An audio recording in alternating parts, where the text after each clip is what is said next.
Nagkakilala kami sa farm sa Brookside. Isa po siyang HR. Ako din po yung supervisor. Nung una ko siyang nakilala, Naki na yung pangalan niya. Una parang love at first sight ako. So let it rain down, let it pour me out to the water. Let it flood around till I can't ignore. Let it call me out for something more. Parang tumigil yung mundo, parang na-experience ko yun, no? Na tumigil ang mundo, tapos wala akong marinig sa iba, parang wala akong iba nakikita. Siya lang yung nakita ko nung mga moment na yun. Mabait siya. Yung hinahanap ko nasa kanya. Unang pagkakilala ko sa kanya ay hindi siya magbabago hanggang sa habang buhay na pagsasama namin. Lalo niya akong mamahalin at hihigitan ko pa siya sa pagmamahal.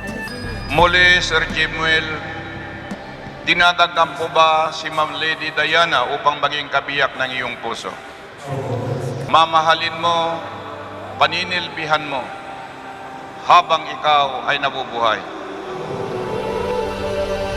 So let it rain down, let it pour me out to the water. Let it flood around till I can't ignore. Let it call me out for something more.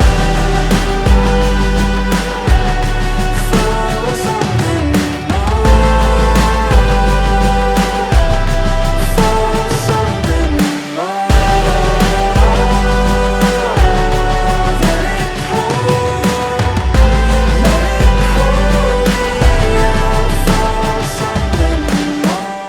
Ma'am Lady Diana, tinatanggap mo ba si Sir Jemil na maging kabiyak mula sa oras na ito?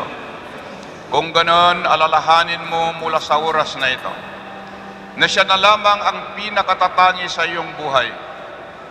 Siya na lamang ang iibigin mo ng tapat, dalisay, paninilbihan mo, paliligayahin mo, habang ikaw ay nabubuhay. Simula nung nanliligaw pa lang ako sa'yo, naramdaman ko na mahal kita. At sana ganun din yung nararamdaman mo sa akin. At yung pangliligaw ko sa'yo, hindi yan magtatapos. Walang hanggan habang buhay. Susuyuin kita at mamahalin. Okay? Kung may mga tampuhan, mapag-uusapan yan. Yan naman yung lagi nating pinag-uusapan. At kailangan nating maging matibay sa magiging bagong chapter ng buhay natin.